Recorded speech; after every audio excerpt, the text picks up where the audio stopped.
Hi, I'm Joan Lok. I love to paint sumi-e landscape, and one thing that I really like to do is to add lots and lots of clouds to my landscape.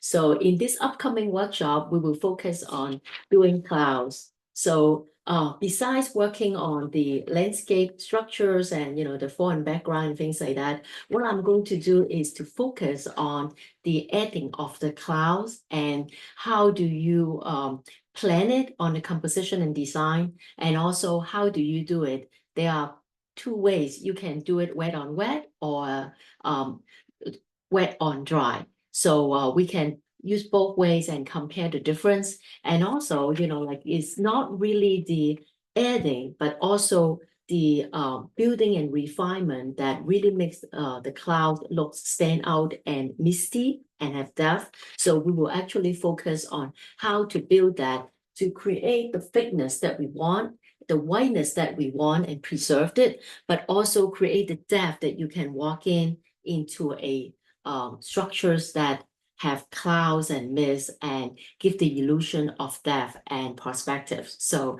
I hope to see you in an upcoming workshop focusing on clouds. Thank you. Bye-bye.